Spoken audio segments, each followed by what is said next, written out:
우리 하나님 말씀 보실까요? 이 시간 우리에게 주신 하나님의 말씀은 구약 성경 사사기 1장 1절에서 10절까지 말씀입니다. 우리 오늘도 다 함께 자리에서 일어나셔서 이 말씀 한 절씩 교독하도록 하겠습니다. 제가 먼저 1절 말씀을 읽겠습니다. 여호수아가 죽은 후에 이스라엘 자손이 여호와께 여쭈어 이르되 우리 가운데 누가 먼저 올라가서 가나안 족속과 싸우리이까? 여호와께서 이르시되 유다가 올라갈지니라. 보라, 내가 이 땅을 그의 손에 넘겨 주었노라 하시니라. 유다가 그의 형제 시므온에게 이르되 내가 제비 뽑아 얻은 땅에 나와 함께 올라가서 가나안 족속과 싸우자. 그리하면 나도 내가 제비 뽑아 얻은 땅에 함께 가리라 하니 이에 시므온이 그와 함께 가니라. 유다가 올라가매 여호와께서 가나안 족속과 브리스 족속을 그들의 손에 넘겨 주시니 그들이 베색에서 10,000명을 죽이고 또 베색에서 아도니 베색을 만나 그와 싸워서 가나안 족속과 브리스 족속을 죽이니 아도니 베색이 도망하는지라. 그를 쫓아가서 잡아 그의 엄지손가락과 엄지발가락을 자르매 아도니 베색이 이르되 옛적에 70명의 왕들이 그들의 엄지손가락과 엄지발가락이 잘리고 내 상 아래에서 먹을 것을 줍더니 하나님이 내가 행한 대로 내게 갚으심이로다 하니라. 무리가 그를 끌고 예루살렘에 이르렀더니 그가 거기서 죽었더라. 유다 자손이 예루살렘을 쳐서 점령하여 칼날로 치고 그 성을 불살랐으며 그 후에 유다 자손이 내려가서 산지와 남방과 평지에 거주하는 가나안 족속과 싸웠고 가나안 족속을 쳐서 세세와 아이만과 달메를 죽였더라. 헤브론의 본 이름은 기럇 아르바였더라. 아멘. 자리에 앉으시겠습니다. 이번 주부터 우리 사김의 교회 2024년 1학기가 시작됩니다. 긴 방학을 끝내고 우리 장년분들은 다락방이 시작됐고 청년분들은 GBS 우리 소그룹 모임이 또 본격적으로 시작됩니다. 그래서 오늘은 개강 수련회에서 말씀을 전한다는 느낌으로 설교를 준비해 보았습니다. 새로운 일을 앞두고 있으면 누구나 전망을 하게 되잖아요. 그 일이 잘 풀릴까? 잘 될까? 아니면 혹시 위험 요소는 없나? 뭐 이런저런 생각을 하게 됩니다. 그렇게 보면 여러분의 2024년 1학기의 전망은 어떠십니까? 우리 사김의 교회의 이번 학기 전망은 또 어떨까요? 여러분 보시기에 긍정적입니까? 아니면 부정적인 요소가 굉장히 많습니까? 새 학기, 새로운 출발을 우리가 앞두고 있는데 지금 저와 여러분의 마음, 우리 사김의 공동체의 마음이 어떠한지를 좀 점검해 보았으면 좋겠고요. 이 시작 지점에서 하나님이 원하시는 어떤 특별한 결단이 있다면 우리가 말씀 안에서 믿음으로 결심하고 결단하는 오늘 예배의 시간이 되었으면 좋겠습니다. 오늘 본문은 사사기 말씀입니다. 사사기는 출애굽 이후에 약속의 땅인 가나안 땅에 들어가서 이제 땅 배분을 해요. 지파가 12지파니까 배분을 하고 나서 이제 가나안 땅에서 본격적으로 살아가는 그런 시작의 이야기라고 할 수 있습니다. 그렇게 보면 정말 기대되고 설렘 가득한 말씀이지 않겠습니까? 왜냐하면 여기까지 오는 동안 너무 많은 고생을 했잖아요. 애굽에서 400년 있었고 오는 길도 40년이 넘었습니다. 온갖 고생 다 하면서 노력 다 담아내면서 여기까지 왔으니 이제 무슨 일이 일어날까 굉장히 기대감 가득한 그런 시점인 것 같습니다. 그런데 이런 기대와는 달리 사사기는 그 시작이 굉장히 우울합니다. 오늘 본문의 1절 말씀을 보실까요? 우리 함께 보겠습니다. 시작. 여호수아가 죽은 후에 이스라엘 자손이 여호와께 여쭈어 이르되 우리 가운데 누가 먼저 올라가서 가나안 족속과 싸우리이까? 아멘. 여호수아가 죽은 후에 여호수아가 죽었다고 말씀하고 있습니다. 여호수아가 누구예요? 모세에 이어서 이스라엘 공동체를 이끄는 리더입니다. 그를 통해서 하나님의 말씀이 주어졌고 그를 통해서 하나님의 방향성이 정해졌습니다. 그러니까 이스라엘에게 있어서는 가장 소중한 존재예요. 모든 것을 다 잃어버린다 할지라도 여호수아가 없으면 안 되는 것입니다. 그런데 그런 존재가 갑자기 사라지게 된 것입니다. 아마도 이스라엘은 두려움에 휩싸였겠죠. 이제 어떡하나? 우리가 제대로 뭐 할 수 있을까? 우리 이스라엘 공동체가 제대로 방향성을 잡고 앞으로 잘 나아갈 수 있을까? 이런 걱정과 염려로 가득했을 것입니다. 그래서 오늘은 가장 먼저 이 부분을 좀 묵상해 봤으면 좋겠습니다. 사랑하는 여러분, 오늘 여호수아의 죽음처럼 의지했던 무언가를 잃어버리는 상처가 있는 분이 있으십니까? 예상치 못한 현실이 일어났고 내가 전혀 준비하지 못한 이 현실적인 일들 때문에 도저히 앞으로 나아가지 못하는 첫 걸음을 내딛지 못하는 분들이 있으십니까? 그렇다면 오늘 이스라엘이 지금 그 상황이니까 이스라엘이 오늘 붙잡아야 될 것에 우리가 주목했으면 좋겠습니다. 사실 이스라엘은 이런 경험이 처음이 아닙니다. 굉장히 비슷한 일이 한 번 있었어요. 어떤 일인지 아십니까? 모세가 죽었을 때가 있었습니다. 여호수아 1장 1절 말씀을 한번 보실까요? 우리 같이 한번 이 말씀도 읽어보겠습니다. 시작. 여호와의 종 모세가 죽은 후에 여호와께서 모세의 수종자 눈의 아들 여호수아에게 말씀하여 이르시되 아멘. 여호수아 1장 1절은 모세가 죽은 후에 이렇게 시작합니다. 사사기 1장 1절과 좀 비슷하죠. 사사기는 여호수아가 죽은 후에고 여호수아는 모세가 죽은 후에입니다. 근데 이 모세의 죽음은 이때 당시 이스라엘 입장에서 가장 충격적인 일이었을 겁니다. 비교해 본다면 여호수아가 죽었을 지금보다 떠난 지금보다 훨씬 더 충격적이었을 거예요. 왜냐하면 모세는 출애굽을 인도한 사람이잖아요. 이스라엘 공동체 처음 지도자였고 모세를 통해 하나님의 말씀이 너무나 선명하게 입했고 모세가 거의 하나님 다음이었기 때문에 모세가 사라졌다는 것은 이스라엘 공동체에게 있어서 굉장히 충격적인 일이었을 것입니다. 두려웠을 거예요. 모세 없이 가나안 땅에 들어갈 수 있냐 우리가? 그게 가능하겠냐? 이런 회의감이 들었을 겁니다. 여호수아조차도 모세의 부재 상황 속에서 굉장히 두려웠을 겁니다. 그래서 여호수아 1장은 그 상황 속에서 주시는 하나님의 말씀입니다. 그 두려움 가운데 있는 그들을 향해서 여호수아를 향해서 이스라엘 백성들을 향해서 주시는 하나님의 말씀이에요. 이런 말씀을 주십니다. 다 읽어볼 수는 없으니까 한 절을 보겠습니다. 여호수아 1장 9절 말씀입니다. 같이 읽어보겠습니다. 시작. 내가 내게 명령한 것이 아니냐? 강하고 담대하라. 두려워하지 말며 놀라지 말라. 내가 어디로 가든지 내 하나님 여호와가 너와 함께 하느니라 하시니라. 아멘. 강하고 담대하라. 두려워하지 말라. 내가 너와 함께 하고 있다. 이것이 하나님의 말씀입니다. 모세는 없지만 하나님은 함께 하셔요. 여호수아는 없지만 하나님은 함께 하십니다. 이게 반대로 돼 있으면 하나님은 없는데 모세가 있어요. 그것은 좋은 상태가 아닙니다. 하나님이 없는데 여호수아만 있어요. 그것도 좋은 상태가 아닙니다. 모든 것이 다 있다 할지라도 하나님이 없으면 문제인 거예요. 하지만 하나님이 계시면 된 것입니다. 어떤 비바람이 몰아치고 풍랑이 인다 할지라도 물 위를 걸어오시는 예수님이 보이면 된 겁니다. 그러면 안심할 수 있는 거예요. 하지만 평온한 바다 위를 우리가 지나고 있다 할지라도 주님이 함께 하시지 않으면 그것은 위험한 순간인 것입니다. 오늘 내가 그토록 믿고 의지하던 여호수아를 잃어버린 분이 있으십니까? 절대로 잃어버리지 않을 것 같은 건강. 특히 우리 청년분들은 건강을 잃어버린다 이런 생각 잘 안 하잖아요. 근데 한번 아파 보면은 그 두려움이 생긴다고요. 절대로 사라지지 않을 것 같은 어떤 재물, 물질, 절대로 깨어지지 않을 것 같은 그런 관계, 나의 평판, 나의 자리, 그 무엇이든지 그것이 사라질 수가 있는 것입니다. 기대했던 것이, 소망했던 모습이 사라질 수 있어요. 그때 여러분, 그 순간이 찾아오거든 두려워하지 마십시오. 오히려 강하고 담대하십시오. 왜요? 왜 그 순간에 강해야 됩니까? 왜 담대할 수 있어요? 하나님이 함께 하시니까. 하나님이 내가 너와 함께 하겠다고 약속하고 계시니까요. 우리가 그 믿음을 가질 수 있기를 바랍니다. 그 믿음으로 현실 앞에서 무너지지 않기를 바랍니다. 오직 하나님의 약속의 말씀을 붙잡고 오직 믿음의 길을 끝까지 걸어갈 수 있는 여러분의 삶이 되기를 주님의 이름으로 축복합니다. 그리고 또 하나, 여호수아의 죽음이 주는 교훈이 있습니다. 그것은 결국 여호수아는 떠난다는 것입니다. 이 말은 곧 이 세상에 있는 모든 것들은 결국 사라지게 된다는 거예요. 그 예전에 아시는지 모르겠는데 그 유명한 프로야구 감독 중에 김웅룡 감독이라고 있었는데 그분이 동료리도 가고 전범이도 가고 모르시는군요. 이런 얘기가 있었어요.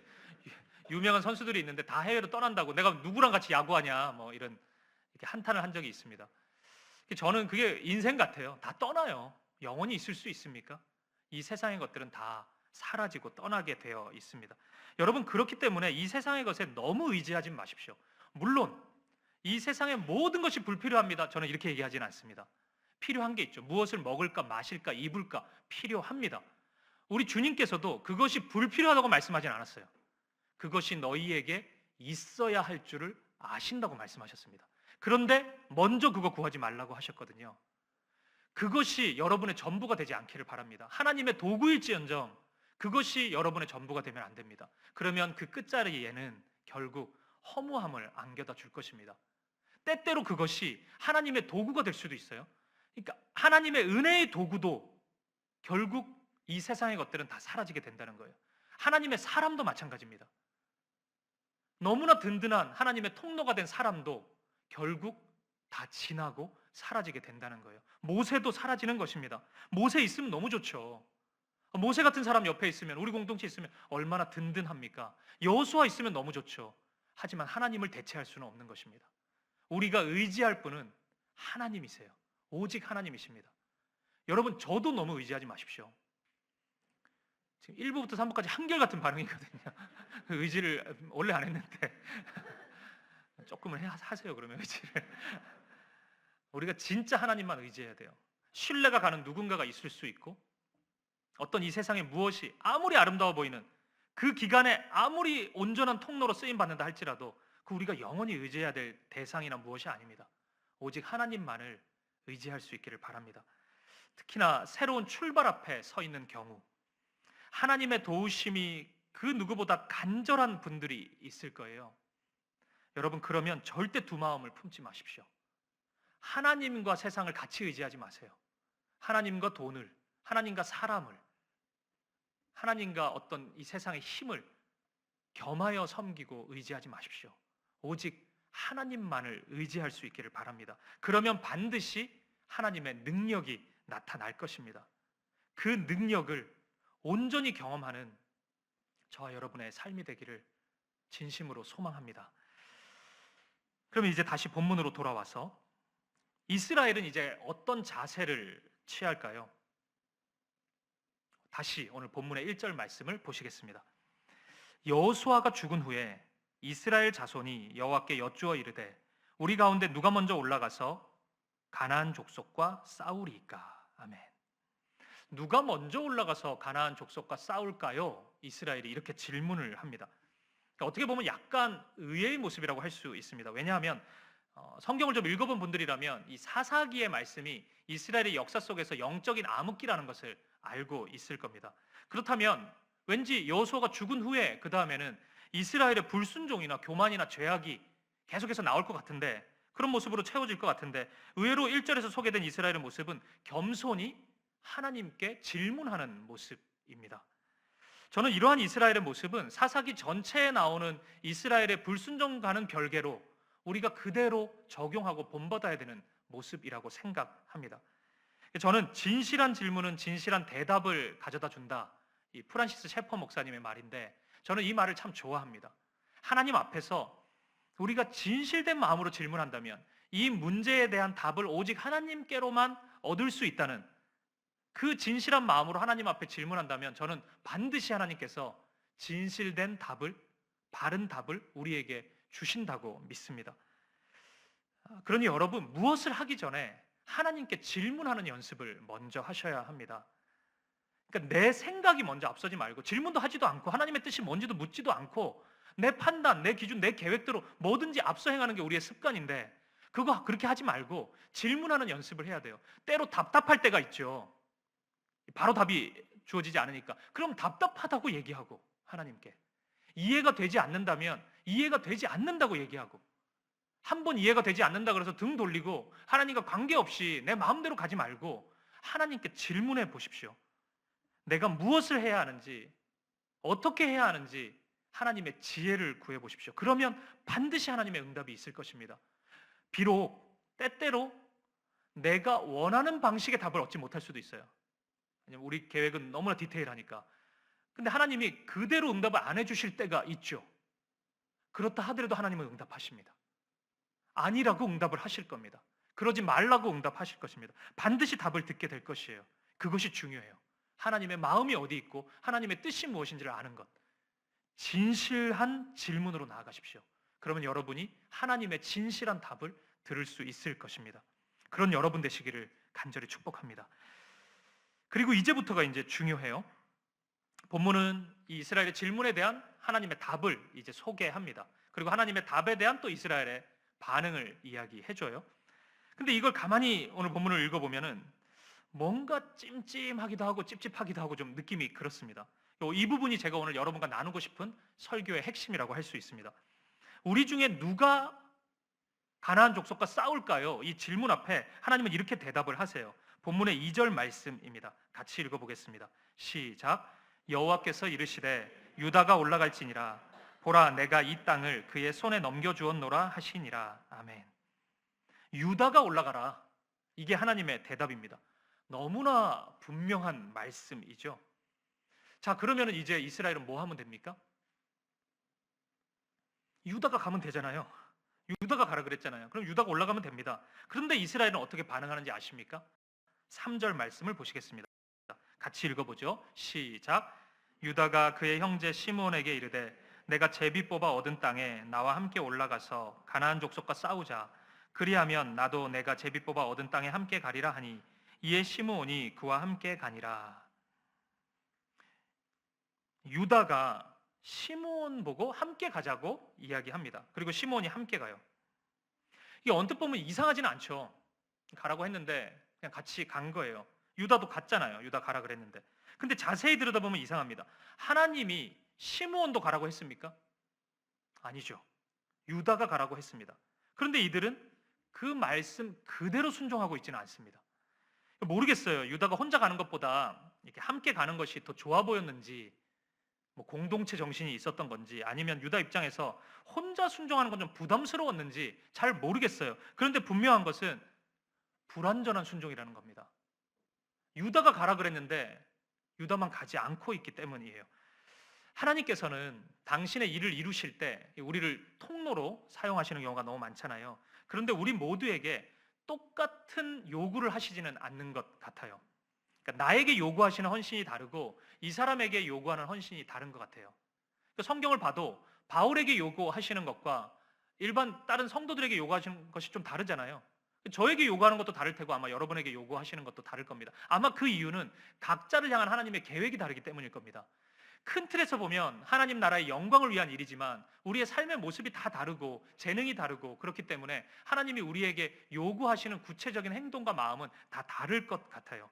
그런데 이 지점에서 우리의 연약함이 은근히 드러납니다. 지금 그 일을 위해 부르시는 하나님의 초청, 나에게 맡겨주시는 역할을 우리가 못 받아들이는 겁니다. 가만히 보니까 나보다 저 사람의 헌신이 더 쉬워 보이는 거예요. 저 사람에게 맡겨주시는 그 역할이 나에게 더 맞는 것처럼 보이는 겁니다. 그래서인지 우리가 그때마다 자꾸만 잔머리를 굴립니다. 안 하는 것도 아니면서 어떻게 해서든지 내 기분대로 하려고 하고 내 방식대로 하려고 해요. 조금이라도 손해 안 보려고 해요. 이렇게 하면은 내가 너무 많이 헌신하는 것 같아요, 이 사람보다. 그러니까 나는 조금만 헌신하려고 하는 거예요. 애를 쓰는 거예요, 자꾸. 그리고 머리를 굴리고 내 나름의 논리를 만들고 뭐 이 정도면 되지 않았나? 많은 것도 아닌데. 뭐 이런 식으로 자기 만족을 하는 것입니다. 저는 오늘 사사기의 출발 지점에 나타나는 이스라엘의 오류가 여기에 있다고 생각해요. 이 이스라엘 공동체는 40년의 광야의 훈련 덕분인지 순종을 안 하겠다고는 이제 안 해요.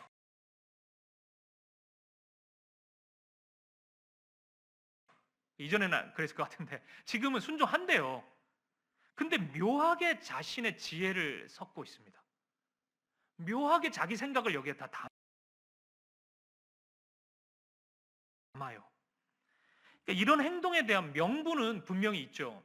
우리가 지금 이스라엘과 대화를 한다고 생각하면 왜 그랬냐? 유다가 가라 그랬는데 왜 같이 갔어? 이랬으면 아니 혼자 가는 것보다 같이 가는 게 좋지 않냐고. 이렇게 얘기하면 뭐라고 얘기하실 거예요? 우리 하나님은 합력해서 선을 이루는 분 아니에요? 같이 한 게 뭐가 잘못이에요? 그럴듯하잖아요. 명분이 너무 충분해요. 하지만 여러분 이런 논리는 하나님의 분명한 말씀 앞에서는 굉장히 허무한 거예요. 왜냐하면 하나님은 유다가 가라고 하셨잖아요. 유다가 가라고 하셨기 때문이에요. 그런데도 이스라엘은 묘하게 다르게 순종하고 있는 것입니다. 그리고 오늘 본문 계속 봐도 이어지는 4절부터의 말씀에도 이상한 순종이 계속해서 나타납니다. 4절부터의 말씀은 가나안 사람들, 브리스 사람들, 그리고 이 베색에서의 전투를 지금 이야기하고 있어요. 근데 여기에서도 묘한 타협이 있습니다. 본문 7절 말씀을 우리 함께 읽어보도록 하겠습니다. 시작. 아도니 베색이 이르되 엄지발가락이 잘리고 내 상 아래에서 먹을 것을 줍더니 하나님이 내가 행한 대로 내게 갚으심이로다 하니라. 무리가 그를 끌고 예루살렘에 이르렀더니 그가 거기서 죽었더라. 이 왕인 아도니 베색을 이제 잡아온 이야기인데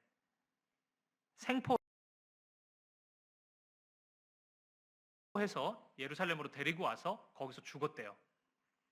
많은 학자들이 이 부분에서 이 아도니 베색이 그러니까 예루살렘에서 그냥 살아가다가 자연사 했을 거다 이렇게 해석을 해요.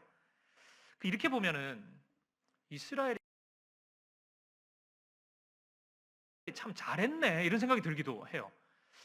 적장이라고 해가지고 잔인하게 죽이지 않고 이렇게 그냥 연수대로 살도록 배려를 해줬구나. 참 잘했네. 자비심이 넘쳤네. 이렇게 판단할 수도 있죠. 그런데 이 모습은 하나님이 정하신 이스라엘의 그 전쟁 원칙에 위배됩니다. 이 구약에서 그 고대 근동에서의 전쟁은 오늘날과의 전쟁과는 좀 달라요. 이 당시에는 그 신들의 전쟁이라는 세계관이 있었기 때문에, 그러니까 나라와 나라가 싸우면 오늘날에는 어느 나라가 이기면 그 나라 강하다 이렇게만 생각하는데, 고대 근동에서는 그 나라의 신이 살아있는 신이구나, 살아계신 신이구나 이렇게 생각했다고요. 그래서 전쟁의 문화가 있습니다. 구약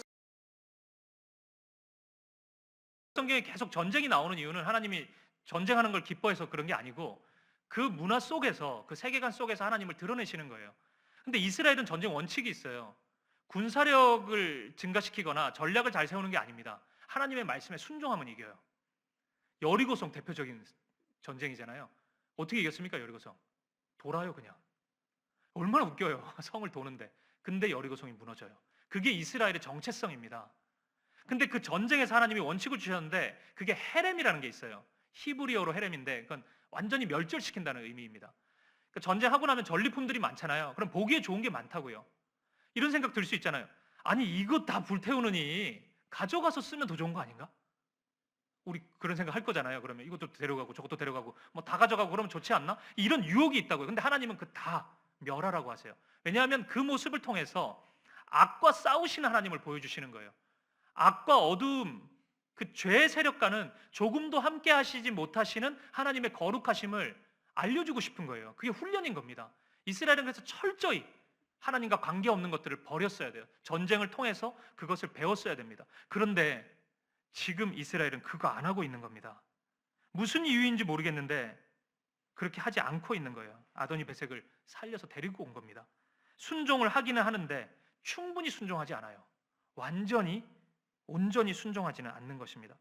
사랑하는 여러분, 이런 모습은 철저한 불순종은 아니기 때문에 우리 눈에 잘 포착되지는 않습니다. 하지만 우리에게 너무나 자주 일어나는 모습이라고 생각해요.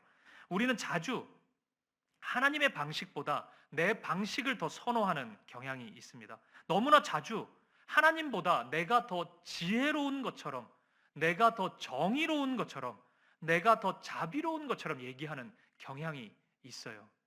저는 그런 모습을 너무나 많이 발견합니다. 그래서 성경도 날리고 어떻게 이런 얘기를 하시는 거야? 어떻게 이런 행동을 하시는 거야? 이게 하나님 맞아? 너무나 쉽게 판단해요. 하지만 분명히 기억하십시오. 우리가 하나님보다 더 옳을 수가 없습니다. 우리가 하나님보다 더 지혜로울 수는 없어요.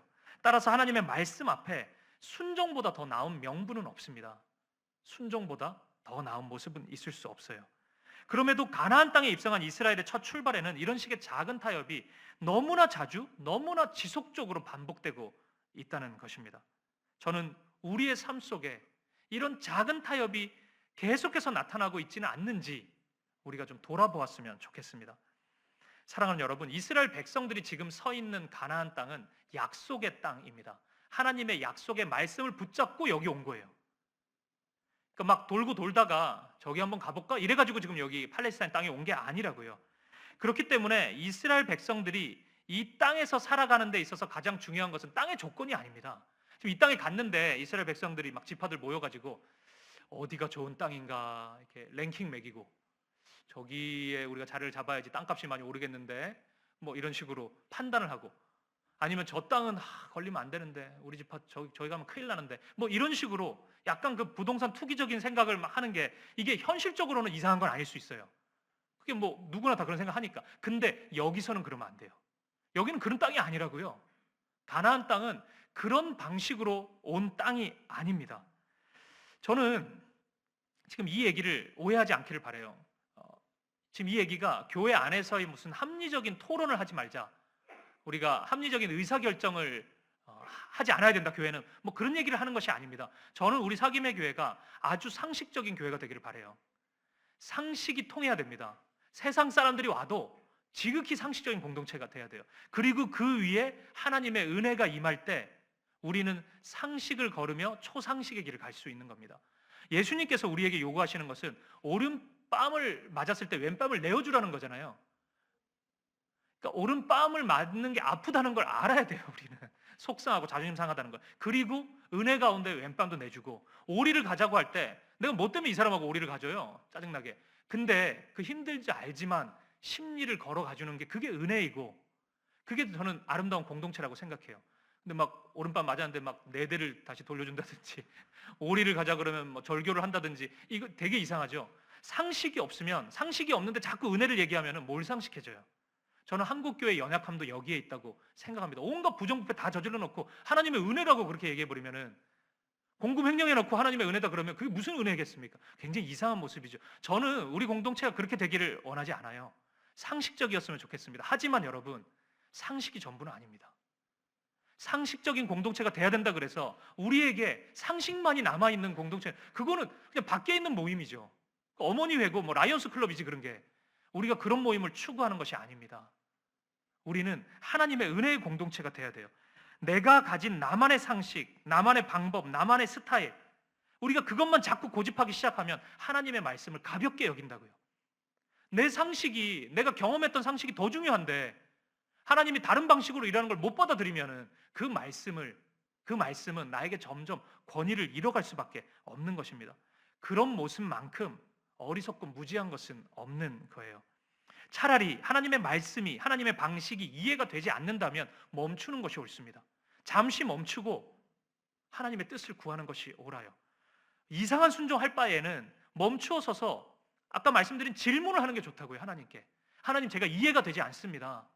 제가 기쁨으로 순종이 되지 않습니다. 알려주십시오. 깨닫게 해주십시오. 그렇게 간구하는 것이, 조금 느리게 가더라도 그렇게 온전한 순종을 드리면서 가는 것이 바른 모습이고 선한 모습이라는 것입니다. 작은 불순종, 작은 타협, 이런 것들이 지금 당장은 큰 문제를 일으키지 않을 겁니다. 그런데 시간이 흐를수록 부메랑으로 돌아올 거예요. 점점 하나님의 말씀은 희미해질 것이고 하나님의 역사는 멀어지게 될 것입니다. 하나님으로부터 내가 점점 멀어지는 것을 알게 될 거예요. 사랑하는 여러분, 지금 여러분이 서 있는 인생의 자리가 영적인 가나안임을 여러분 믿으십니까? 여러분이 여기까지 걸어오는 동안 하나님의 섭리와 하나님의 인도하심이 있었다는 것을 믿으세요? 그러면 여러분, 하나님의 방식, 가나안에서 통용돼야 되는 하나님의 방식을 붙잡으십시오. 애굽의 방식을 붙잡지 마세요. 애굽에서는 내 마음대로 해도 됐죠. 가나안에서는 다릅니다. 하나님의 방식으로 나아가야 돼요. 내 스타일이 아니라 하나님의 스타일로 살아가야 되고 하나님의 방법대로, 하나님의 은혜의 원리대로 살아가야 되는 것입니다. 오늘 이 예배 가운데 저와 여러분의 마음속에 이 작은 결단이 있기를 바랍니다. 이 작은 다짐이 일어나길 바랍니다. 하나님의 은혜로 여기까지 왔으니 나는 하나님의 방법대로 나아가겠다. 그 결단을, 그 아름다운 결단을 하나님께 올려드리는 저와 여러분 되시기를 간절히 소망합니다. 마지막으로 하나만 더 나누고 싶습니다. 그것은 두려움입니다. 이스라엘의 순종을 방해하는 내부적인 요소가 여호수아의 죽음이었고 그들이 붙잡고 있었던 자신들만의 스타일, 방식이었다면 외부적인 그 불순종을 일으키는 외부적인 요소도 있었습니다. 그것은 가나안을 살고 있었던 원주민들의 강한 군사력이었습니다. 당시 가나안은 이미 철기 문화가 시작되었기 때문에 철병거가 있었어요. 그것이 이스라엘 입장에서는 굉장히 큰 두려움을 줬을 겁니다. 지금 이 사사 시대가요, 우리 민족으로 친다면 고조선입니다. 그러니까 청동기, 고인돌 만들고 그러고 살 때예요, 우리가. 그런데 지금 가나안은 철기 문화가 시작됐다고요. 이게 엄청난 차이입니다. 전쟁을 한다고 했을 때 이 무기의 차이가 너무 극명하게 차이가 나기 때문에 두려움을 주지 않을 수가 없었을 거예요. 왜 하나님이 여기 보내셨나? 왜 하필 수많은 땅 중에 이 팔레스타인 보내가지고 우리를 이렇게 골탕 먹이시나? 별 생각이 다 들었을 겁니다. 그 결과 이스라엘은 가나안 땅에 오기는 왔는데 아직도 제대로 된 싸움을 시작하지 못하고 있었던 겁니다. 사사기 1장 19절 말씀을 우리 함께 보시겠습니다. 같이 읽어보겠습니다. 시작. 여호와께서 유다와 함께 계셨으므로 그가 산지 주민을 쫓아내었으나 골짜기의 주민들은 철 병거가 있으므로 그들을 쫓아내지 못하였으며. 아멘. 여호와께서 함께 하셨대요. 그런데 좀 이상한 문장이 이어집니다. 마지막을 보세요. 그들을 쫓아내지 못하였으며. 여호와께서 함께 계셨으므로 그들을 쫓아냈다 이래야 되는데 여호와께서 함께 계셨는데 여전히 적들을 쫓아내지 못하고 있어요. 왜요? 철병거가 하나님보다 더 크게 보이기 때문에, 두려웠기 때문입니다. 여러분, 사사기 성경에는 이 패턴이 계속 반복돼요. 하나님이 함께 하시는데 여전히 이 가나안의 세력을, 신앙으로 본다면 이 죄와 어두움의 세력을 쫓아내지를 못하고 있습니다. 이 문장들이 너무 많이 반복되기 때문에 사사기를 읽을 때 웬만하게 멍하게 읽지 않고서는 이게 눈에 너무 잘 들어와요. 계속 거의 매 구절마다 막 이런 표현들이 나오거든요. 하나만 볼까요? 1장 29절입니다.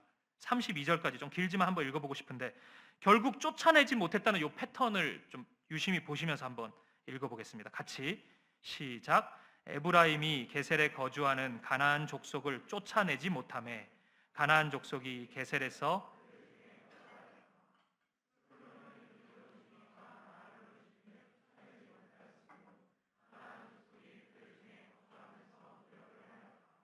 아셀이 악고 주민과 시돈 주민과 알랍과 악십과 헬바와 아빅과 루업 주민을 쫓아내지 못하고 아셀 족속이 그 땅의 주민 가나안 족속 가운데 거주하였으니 이는 그들을 쫓아내지 못하였.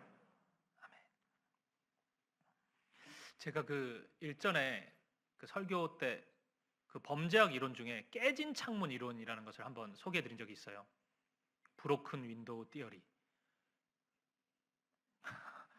그게 이제 범죄학에서 이제 집 앞에 창문이 깨져 있는데 그냥 귀찮아가지고 그대로 두잖아요. 그러면은 창문만 깨져 있는 게 아니고 그 앞이 온갖 범죄의 소굴이 된다는 거예요. 그러니까 죄가 어두움이 어두움을 불러온다는 거죠. 저는 이것이 영적인 부분에서 그대로 적용된다고 생각해요. 그러니까 아무것도 아닌 것 같잖아요. 그 어두움을 일부 내가 품고 있는 것이. 그런데 그것으로 끝나지 않고 그 죄는, 그 어두움은 더 큰 어두움을 우리에게 데리고 온다는 것입니다. 그래서 점점 우리를 죽음의 길로 인도하게 된다는 것이에요. 사랑하는 여러분, 여러분의 순종을 방해하는 여러분의 눈앞에 보이는 철병거는 무엇입니까? 이 현실의 철병거 앞에서 혹시 여러분도 사사기의 패턴을 계속 반복하는 삶을 살고 있지는 않습니까? 하나님이 함께 하시는 거는 맞는데 나도 인정, 그거는. 근데 이번에도 쫓아내지 못하였더라. 여러분의 삶의 이야기는 무엇을 써내려 가고 있습니까? 여러분은 쫓아내고 있습니까? 아니면 사사기의 이야기처럼 쫓아내지 못하였더라. 쫓아내지 못하였더라. 이번에는 쫓아내겠지 했는데 또 쫓아내지 못하였더라. 계속 쫓아내지 못하였더라. 그 이야기를 써가고 있으십니까? 그렇다면 이 새 학기를 시작하는 지금 오늘 이 말씀 앞에서 믿음의 지우개를 꺼내서 그 문장을 지워보십시오. 그리고 이제부터는 쫓아내었더라. 지금부터는 내가 그것과 함께하지 않았다. 그 믿음의 이야기를 함께 써내려 갈 수 있기를 소망합니다. 어느 신학자가 사사기를 가리켜서 두 번째 제목을 달았는데 엔샬롬 교향곡이라고 이렇게 붙였더라고요. 엔샬롬이라는 것이, 샬롬이라는 히브리어는 우리 다 알잖아요. 뭐죠? 평안하다는 거잖아요. 그러니까 엔샬롬은 샬롬이 없다는 뜻이거든요. 평안이 없는, 마치 그런 교향곡 같다, 사사기가. 이렇게 제목을 달았더라고요. 그러니까 하나님이 함께 하시는 건 맞거든요, 사사기 안에도. 그런데 하나님의 평안이 없어요. 하나님의 은혜가 없고 하나님의 역사가 없습니다. 왜요? 현실적인 두려움을 더 크게 보고 있기 때문에. 이스라엘 백성들의 마음이 하나님보다 철병거가 자리하고 있기 때문에 그렇습니다. 오늘 여러분의 마음이, 여러분의 삶이 혹시 엔샬롬 교향곡은 아닙니까? 그렇다면 오늘 하나님을 바라보십시오. 하나님께서 그 교향곡의 정지 버튼을 누르십니다. 그리고 하나님이 친히 그 악단의 오케스트라가 되어주셔서 여러분들을 향해서 이제부터는 샬롬 교향곡을 연주하자고 여러분을 초청하고 계십니다. 하나님의 지위에 맞춰서 우리의 믿음을, 우리의 아름다운 삶의 연주로 올려드리면 샬롬 교향곡이 연주될 것입니다. 믿음의 교향곡이 울려 퍼질 것이고 순종의 교향곡이 여러분의 삶 가운데 가득 채워지게 될 것입니다. 하나님이 저와 여러분을 그렇게 부르십니다. 두려움 내려놓고 흐트러진 옷 매무새 바로 잡고 그 하나님의 오케스트라 앞으로 삶을 온전히 올려드리는 저와 여러분 되시기를 간절히 축복합니다. 말씀을 마무리하겠습니다. 사사기의 마지막 말씀은 굉장히 충격적인 말씀으로 마무리됩니다. 이런 말씀이에요. 사사기 21장 25절 말씀입니다. 같이 읽어보죠. 시작. 그때 이스라엘이 왕이 없으므로 사람이 각기 소견에 오른 대로 행하였더라. 이스라엘의 왕이 없으므로 이렇게 마무리됩니다. 근데 여러분 진짜 이스라엘에 왕이 없었습니까? 이게 이제 왕정 시대가 도래하기 전이니까 이스라엘의 첫 번째 왕이 사울이잖아요. 그러니까 사울 왕이 세워지기 전이니까 왕이 없다는 말이 맞는 것 같죠. 그런데 가만히 보면 그렇지가 않습니다. 왕이 계셔요. 하나님이 왕이셨습니다. 하나님이 이스라엘의 왕이 되셔서 이스라엘을 친히 다스리고 계셨습니다. 하나님이 이스라엘의 왕이시고 하나님이 오늘 우리의 왕이세요. 왕이 사라지면은 이건 춘추전국 시대예요. 그냥 자기 소견에 오른 대로 하는 겁니다. 사사시대 이스라엘이 그랬던 거예요. 하나님이 왕이시라면 자기 소견에 오른 대로 하지 않습니다. 왕 대신 하나님의 말씀에 순종할 것입니다. 사랑하는 여러분, 봄이 됐는데 우리가 새로운 출발 앞에 서 있습니다. 여러분은 어떤 마음으로 이 학기를 시작하려고 하십니까? 오늘 우리 사김의 교회는 어떤 마음이어야 할까요? 여러분은 이 2024년 한 해를 어떤 마음으로 걸어가고 계십니까? 오늘 이 말씀 앞에서 내 방식, 내 생각, 나의 현실, 환경, 이 모든 인간적인 것들을 다 내려놓을 수 있기를 바랍니다. 염려와 걱정도 내려놓을 수 있기를 바랍니다. 두려움도 내려놓을 수 있기를 바라요. 염려되죠. 이대로 살다가 내 방식 곧 세상의 방식이라면 그건 포기했다가 다 잃어버리면 어떡하나 그 두려움이 있을 겁니다. 현실에 대한 긴 설명들이 있을 거예요. 내가 왜 불순종할 수밖에 없는지 구구절절한 사연들이 여러분 다 있을 겁니다. 진짜 그 사연을 들려주고 싶으시거든 그냥 저나 우리 서영원 목사님한테 하세요. 하나님한테 하는 거 좀 이상합니다. 어떻게 설득할 거예요. 그래서 하나님께 나 불순종할 거라고. 그럼 하나님이 야 너는 괜찮겠다. 그럼 불순종해라. 뭐 그런 대화를 기대하시는 거예요? 그렇게 대화가 끝나도 찝찝하지 않으세요? 하나님이 왜 불순종을 허락하셨나? 나 버렸나? 별 생각 다 들 거 아닙니까? 하나님은 타협 안 하세요 거기서. 그러니까 그것도 좀 내려놓았으면 좋겠어요. 철병거가 보여도 철병거가 없습니다. 그러면 제가 쇼하는 거죠. 거짓말하는 거지. 철병거는 있어요 여러분 삶 앞에. 근데 그 두려움을 좀 내려놓아 보자고요. 순종인 듯 순종 아니고 뭔가 순종하는데 뭐 코스프레고 이런 거 하지 말고 온전한 순종, 제대로 된 순종을 올려드렸으면 좋겠습니다. 그러면 하나님이 일하실 거예요. 우리는 순종하고 하나님은 역사하실 것입니다. 사랑하는 여러분, 불협화음 가득한 불순종의 엔샬롬 교향곡을 연주하고 계셨다면 그거 멈추십시오. 하나님이 지휘자가 되셔서 지휘하고 계시는데 지금 누구 보면서 이상한 연주하고 계시는 거예요? 하나님을 바라보세요. 하나님의 손짓에 맞게 우리의 믿음을 올려드리면 샬롬 교향곡이 연주될 것입니다. 저와 여러분의 이번 학기가 우리 사김의 교회 이번 학기의 걸음이 그리고 우리 모든 인생이 그렇게 샬롬의 교향곡, 믿음의 교향곡, 순종의 교향곡으로 가득 채워지는 그런 아름다운 삶이 되시기를 주님의 이름으로 간절히 축복드립니다. 우리 함께 찬양과 기도 하나님께 올려드리겠습니다. 이 산지를 내게 주소서. 우리 찬양을 하나님께 올려드립시다. 여러분 잘 아시는 것처럼 이 찬양은 갈렙이라는 사람이 하나님께 드렸던 믿음의 고백입니다. 이 갈렙은 사사 시대와 좀 비슷한데 조금 앞에 있는 시점의 이야기죠. 여호수아 14장에 보니까 이 갈렙이 모두가 다 가나안 땅에 대한 걱정과 염려, 두려움에 사로잡혀 있을 때 호련히 일어서서 믿음의 고백을 해요. 이런 고백입니다. 제가 읽어드릴게요. 여호수아 14장 10절.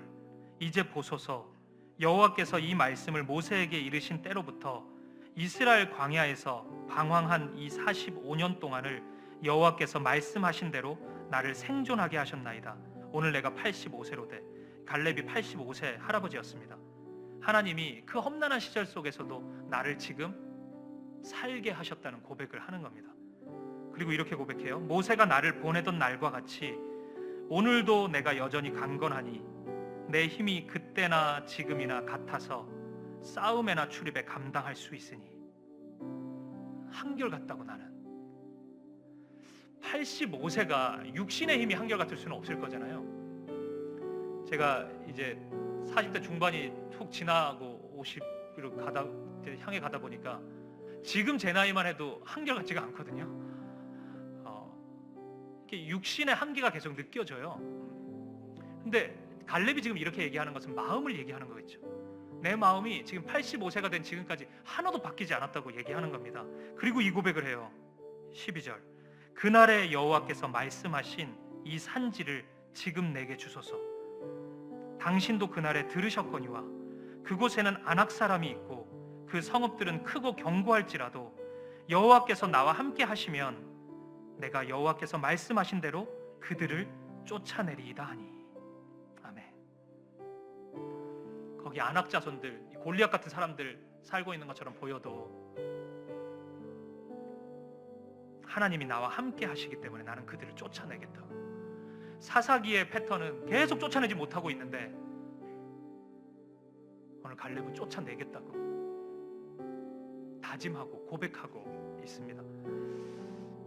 지난 청년주일이었던 것 같아요. 제가 성경이 말씀하는 청년을 규정해 드렸습니다.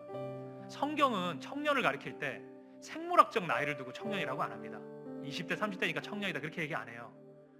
하나님의 말씀에 사로잡혀서 어떤 환경 속에서도 그 말씀에 순종하는 사람을 청년이라고 이야기합니다. 그런 사람이 주의 청년이고 새벽의 시 같은 청년입니다. 오늘 갈렙이 85세 할아버지지만 갈렙은 청년이에요. 아브라함 같은 사람이 청년인 겁니다. 모세 같은 사람이 청년인 거예요. 그 나이 20살이라 할지라도 철병거만 바라보면서 주저앉아 있는 사람은 노인입니다. 그에게 새벽 이슬 같은 그 생명력을 기대하기는 힘든 것이에요. 오늘 우리가 이 새로운 출발 앞에서 오늘 믿음의 청년으로 우리가 일어설 수 있기를 바랍니다. 주님이 주셨어요. 여기까지 인도하셨어요. 그럼 믿음의 눈으로 바라봅시다. 불평과 불만과 두려움에 불협화음의 언어들을 계속 쏟아내지 말고 믿음의 언어들을 보태십시오. 선포하십시오. 말씀을 붙잡으십시오. 철병거보다 더 크신 하나님을 노래하십시오. 하나님이 역사하실 것입니다. 우리 함께 이 찬양을 믿음으로 하나님 앞에 올려드리고 우리 함께 기도했으면 좋겠습니다. 우리 함께 고백합시다. 주님이 주신 땅으로, 주님이 주신 땅으로 한 걸음씩 나아갈래. 수많은 적들과 견고한 성이 나를 두렵게 하지만 주님을 신뢰함으로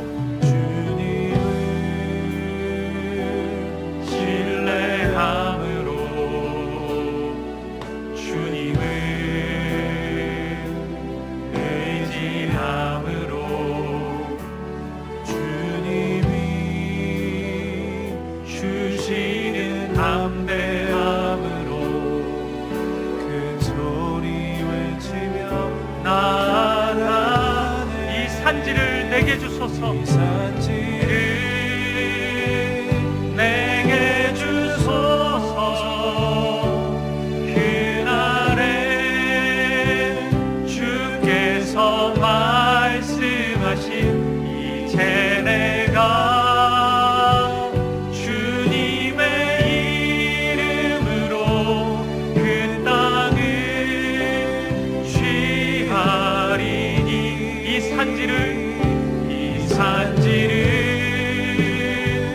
내게 주소서. 그날에 주께서 말씀하신 이제 내가 주님의 이름으로 그 땅을 취하리니. 우리 다시 한번 고백합시다. 주님이 주신 땅으로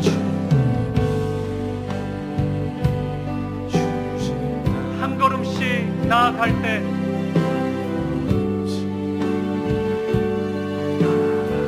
수많은 적들과 견고한 성이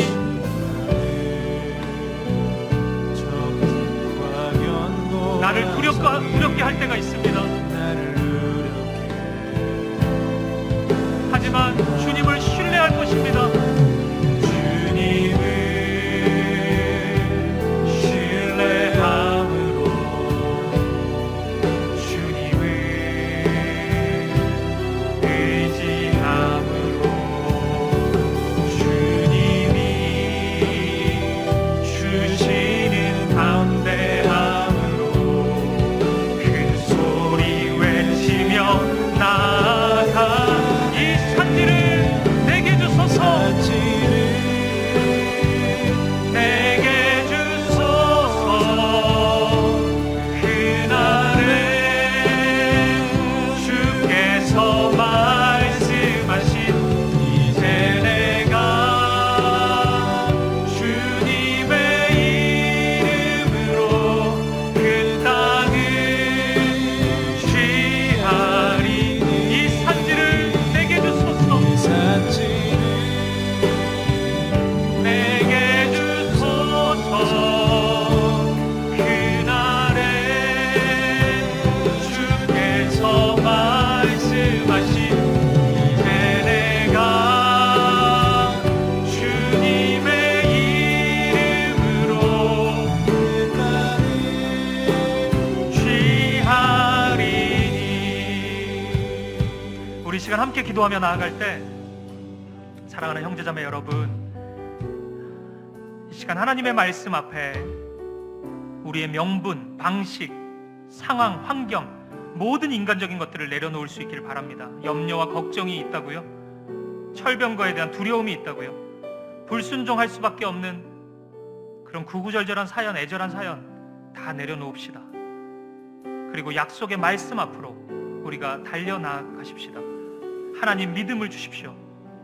지금 나에게 필요한 것은 그럴듯한 명분이 아니라 하나님 말씀에 대한 순종인데, 아버지 믿음을 주시옵소서. 주님만 바라볼 수 있는 믿음을 주시옵소서. 그리고 내 인생의 지휘자가 되셔서 엔샬롬 교향곡을 멈추시고 샬롬의 교향곡, 믿음과 은혜의 교향곡을 만들어 가시는 주님과 함께 믿음의 연주를 해나가는 나의 삶이 되게 하여 주옵소서. 아버지 하나님, 우리 사김의 청년부의 1학기 모든 GBS의 모임마다, 우리의 모든 사역마다, 우리의 모든 걸음마다, 형제자매들의 모든 걸음마다 아버지 그 은혜로 채워주시옵소서.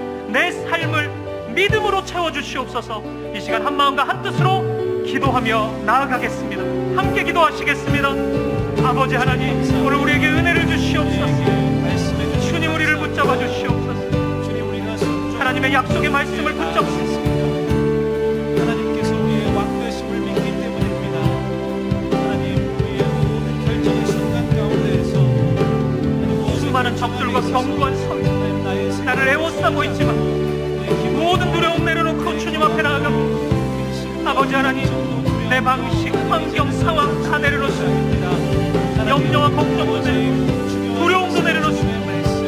아버지, 더 이상 쫓아내지 못하였더라 엔샬롬 교환국을 멈추고 그들을 쫓아내리라 고백하고 선포하는 우리의 삶이 되게 하여 주시옵소서. 은혜로 채워주시옵소서. 샬롬의 교환국을 연주하는 우리의 삶이 되게 하여 주옵소서. 우리 다 함께 자리에서 일어나셔서 함께 고백합시다. 이 산지를 내게 주소서. 그날은 주께서 말씀하신 이제 내가 주님의 이름으로 그 땅을 취하. 이 산지를 내게 주소서. 이 산지를 우리가 믿음으로 나아가겠습니다. 모든 어둠을 쫓아내겠습니다. 주님 인도하여 주시옵소서. 말씀하신 이제 내가 주님의 이름으로 그 땅을 취하리니. 살아계신 하나님, 이 시간 우리 마음 가운데 찾아온 모든 염려와 걱정, 두려움을 내려놓습니다. 내가 꽤 오랜 시간 유지해온 내 방식, 내 스타일, 내 고집도 다 내려놓습니다. 내 모든 상황과 환경도 다 내려놓습니다. 하나님의 말씀 앞에 믿음으로, 순종으로 화답하는 내가 되게 하여 주옵소서. 아버지, 사사기의 이 어두운 패턴이 나의 삶 속에도 가득합니다. 하나님이 분명히 함께 계시는 것 같은데 여전히 쫓아내지 못하는 죄를, 어두움을, 불순종을 쫓아내지 못한 채 반복해서 그런 어리석은 모습으로 살아가고 있습니다. 아버지, 이 시간 은혜를 주시옵소서. 여호와께서 말씀하신 대로 그것들을 쫓아내리이다. 오늘 우리가 고백합니다. 선포합니다. 우리의 삶을 정결케 하시고 거룩케 하시고 하나님이 기뻐하시는 모습으로 나아가게 하여 주옵소서. 더 이상 불협화음 가득한 불순종의 엔샬롬 교향곡을 멈추고 하나님이 지휘하시는 샬롬의 교향곡, 믿음의 교향곡, 순종의 교향곡을 연주해가는 오늘 우리 모두의 삶이 되게 하여 주옵소서. 우리 사김의 공동체 1학기의 모든 걸음이 그 아름다운 것으로, 화음으로 가득 채워지는 그런 복된 시간이 되게 하여 주옵소서. 특별히 새로운 출발 앞에 서 있는 형제 자매들이 있습니다. 두려움 한가득이지만 세상의 현실보다 하나님을 바라보는 믿음으로 담대히 나아가게 하여 주옵소서. 하나님이 함께 하심을 믿고 하나님의 말씀을 붙잡고 강하고 담대함으로 두려움 내려놓고 믿음의 싸움을 시작해 하여 주옵소서. 하나님이 반드시 승리케 하실 것을 믿습니다. 반드시 우리의 삶을 통해 영광 받으시고 하나님의 나라를 이루어 가실 것을 믿습니다. 그렇게 인도하실 주님을 찬양합니다. 감사와 찬양을 드리며 살아계신 예수 그리스도 이름으로 기도합니다. 아멘. 이제는 주 예수 그리스도의 은혜와 하나님 아버지의 사랑과 성령의 아름다운 사귐이 불협화음 가득한 불순종의 엔샬롬 교향곡을 멈추고 믿음과 순종의 샬롬의 교향곡을 연주하기로 결단하는, 쫓아내지 못하였더라의 패턴을 멈추고 이제 말씀하신 대로 쫓아내었다의 삶을 살기로 결단하는 우리 사랑하는 사김의 교회 믿음의 형제 자매들 머리머리 위에 이들의 삶의 걸음 가운데 이제로부터 영원까지 함께 있을지어다. 아멘. 아멘.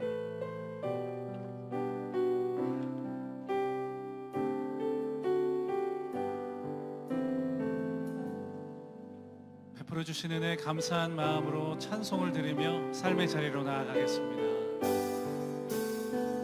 이 산지